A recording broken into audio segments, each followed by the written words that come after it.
10-7 dengan drama dan tari Joko Taro.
Dahulu kala, di desa Taro tinggallah seorang janda yang memiliki satu anak laki-laki. Ia bernama Joko Taro. Ia anak yang baik. Ketika tumbuh dewasa, Joko Taro menjadi pria yang gagah perkasa dan pemberani. Dalam kesehariannya, Joko Taro bekerja di ladang, menjadi seorang petani. Petani-petani yang bekerja sama di ladang sangat kagum dengannya, karena ia merupakan seorang pekerja keras. Suatu hari, saat Joko Taro dan petani lainnya sedang mengambil sawah, waktu sudah menunjukkan pukul 12, di mana itu waktu untuk makan siang, dan para istri pun segera berdatangan untuk mengantarkan makanan untuk sang suami. Mas, istirahat dulu, sudah makan siang nih. Wah, ya deh, saat ini semangatnya sampai nggak tahu deh waktunya makan. Ya udahlah, ayo makan dulu aja. Pak, ayo makan dulu mas. Mari Mas Joko makan dulu. Ini ada titipan dari ibunya nih. Boleh, iya, terima kasih ya mbak sudah repot-repot bawain makanan dari ibu saya. Jadi nggak enak. Iya Mas, sama-sama. Namanya tetangga juga harus saling bantu. Lalu, mereka pun menggelar tikar sebagai alas untuk mereka makan. Para istri menyiapkan makanan untuk suaminya, lalu mereka pun berbincang-bincang. Joko Taro, kamu ini sudah tampan, gagah, kerja keras lagi. tapi kok belum mempunyai istri sih? Kalau punya istri kan enak, ada yang menyiapkan makanan. Sebenarnya ingin, Mbak, tetapi belum menemukan calon yang cocok. Hei, kamu jangan gitu, Mbok ya, biarin Mas Joko gimana jaga perasaannya Mas Joko. Iya mas, aku kan cuma nanya gitu. Gitu aja marah. Mereka pun melanjutkan makan siang. Setelah selesai makan siang, mereka pun melanjutkan pekerjaan mereka dan pulang pada sore. Ya udah Mas, udah sore nih, kita pulang dulu ya. Semangat kerjanya. Ya udah.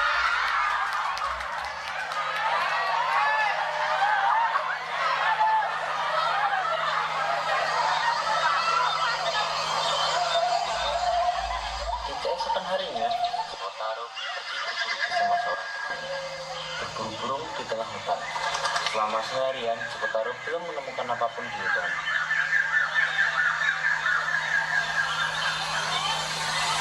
Mas, sudah saya nih kita berkeliling hutan sampai kelaparan seperti ini, tapi belum dapat buruan apapun. Iya nih, aku sudah capek keliling hutan, tapi tidak dapat apa-apa. Ih, sial banget sih hari ini. Bukannya untung dapat burung, malah buntung. Ya udah mas, kalau kamu mau pulang, silahkan. Aku mau lanjut. Beneran nih mas, nggak apa-apa, aku tinggal pulang sini. Ya beneran toh. Kamu pikir aku takut berburu sendiri di hutan? Hahaha, iya deh, siap, paling berani. Kalau begitu aku pulang dulu ya, hati-hati.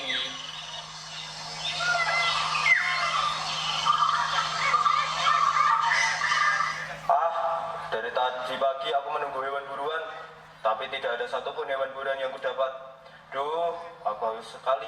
Baiklah, aku coba cari air.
Di bawah teriknya matahari yang sangat menyengat, Joko Taro pun menjadi sangat kehausan. Lalu, Ia pun teringat bahwa ada danau yang dekat dengan di mana ia berburu, yaitu Danau Toyowani. Ia pun bergegas menuju ke sana. Tak lama kemudian,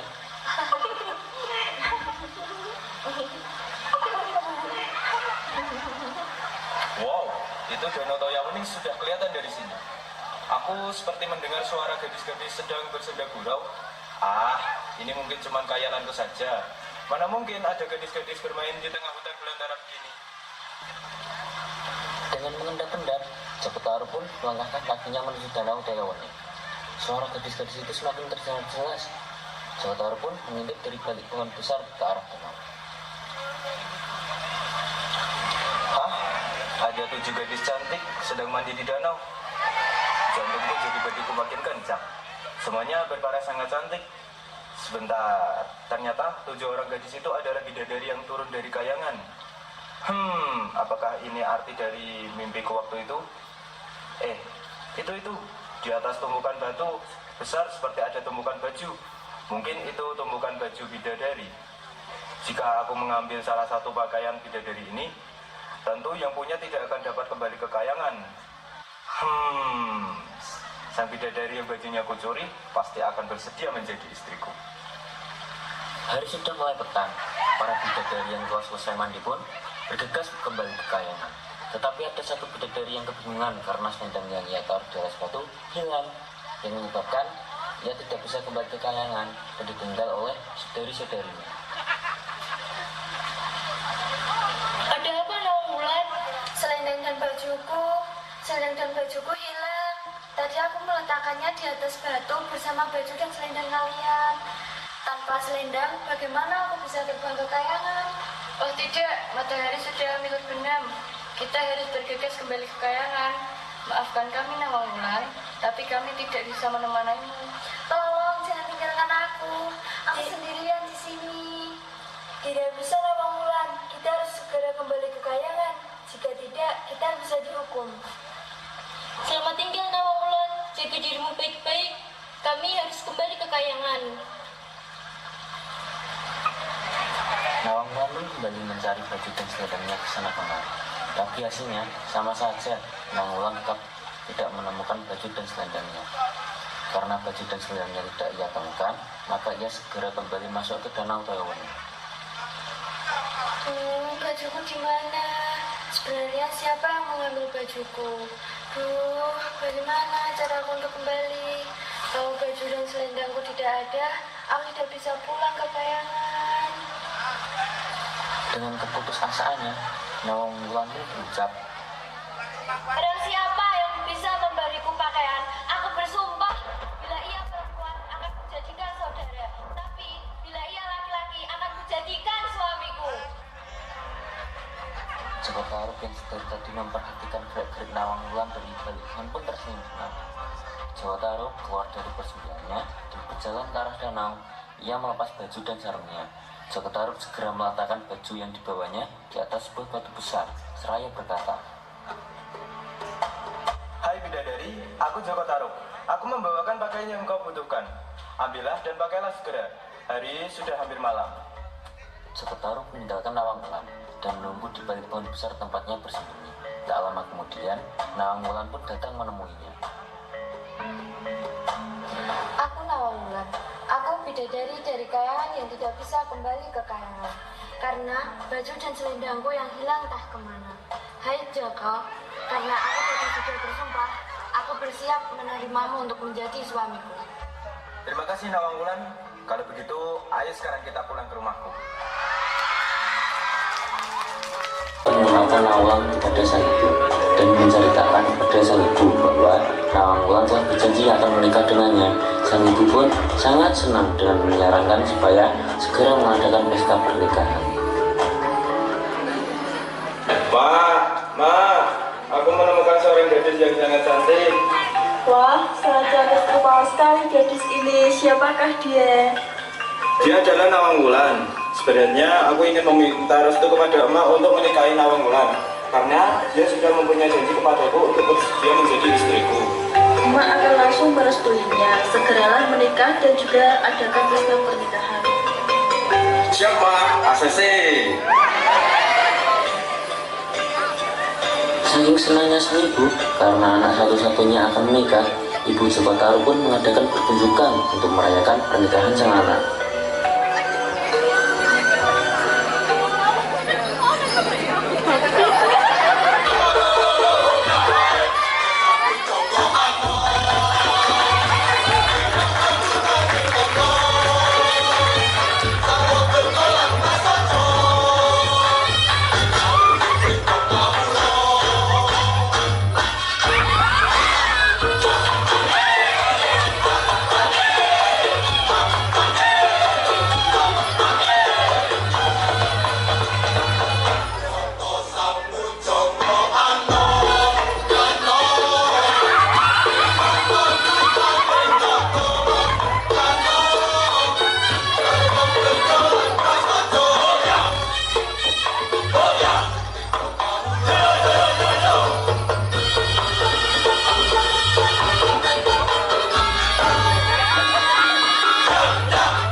Setelah menikah, mereka pun menjalani kehidupan seperti orang biasanya.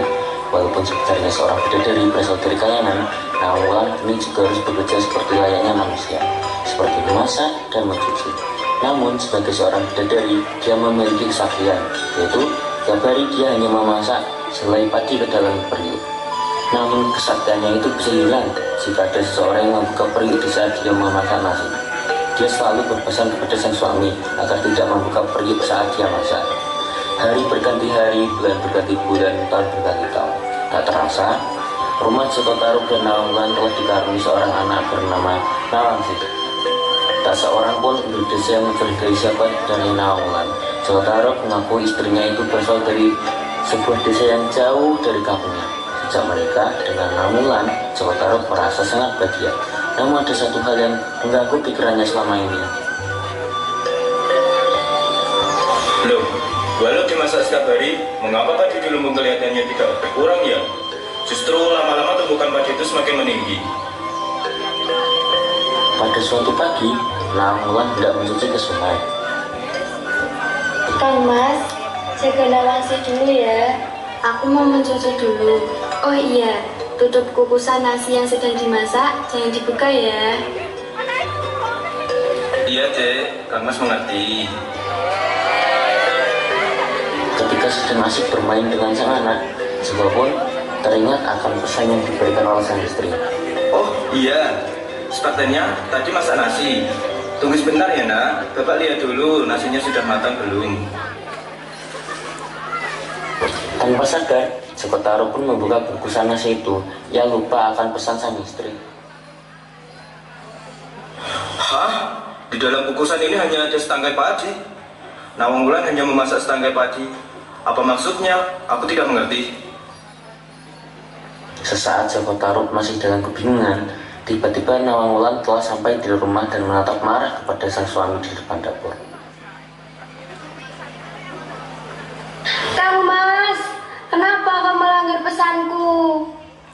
Hilanglah sudah kesaktianku untuk merubah setangkai padi menjadi sebakul nasi.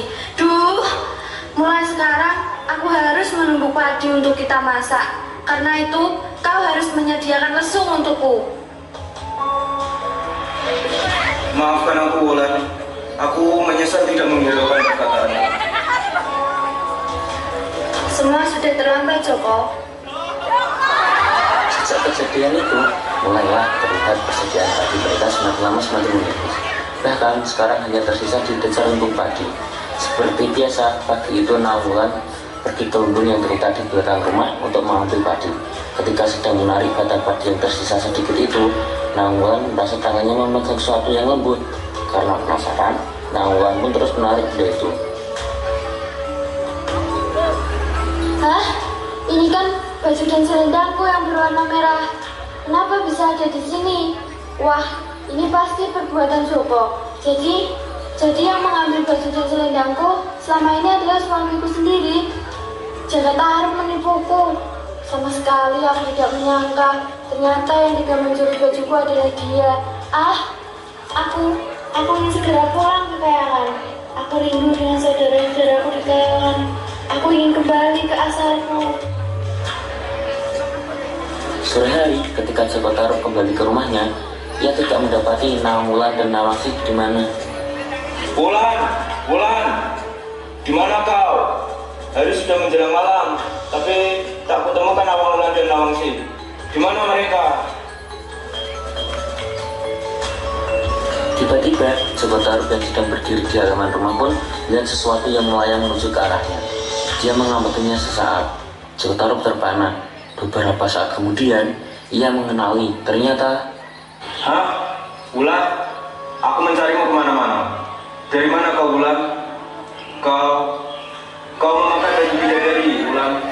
Kau cantik sekali memakai baju bidadari dan selendangmu itu. aku sama sekali tidak menyangka kalau Nawang Wulan berhasil menemukan kembali bajunya.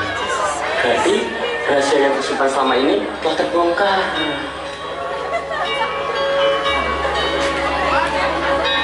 Kenapa kau tidak melakukan ini kepadaku, Joko? Maafkan aku, Nawang Wulan. Aku menyesal karena sudah melakukan ini. Hanya itu kata-kata yang sanggup diucapkan oleh Joko Tarub. Nawang Wulan dapat merasakan betapa Joko Tarub tidak berdaya di hadapannya. Sekarang kau harus menanggung akibat perbuatanmu, Joko. Aku akan kembali ke Kayangan karena sesungguhnya aku ini seorang bidadari. Tempatku bukan di sini. Kau harus mengasuh Nawangsi sendiri. Mulai saat ini kita bukan suami istri. Dan ini aku serahkan Nawangsi padamu. Berapapun kesalahanmu padaku, Joko, Nawangsi tetaplah anakku. Jika ia ingin bertemu denganku suatu saat nanti, bakarlah batang padi, maka aku akan turun menemuinya. Hanya satu syaratnya, kau tidak boleh bersama Nawangsi ketika aku menemuinya. Biarkan ia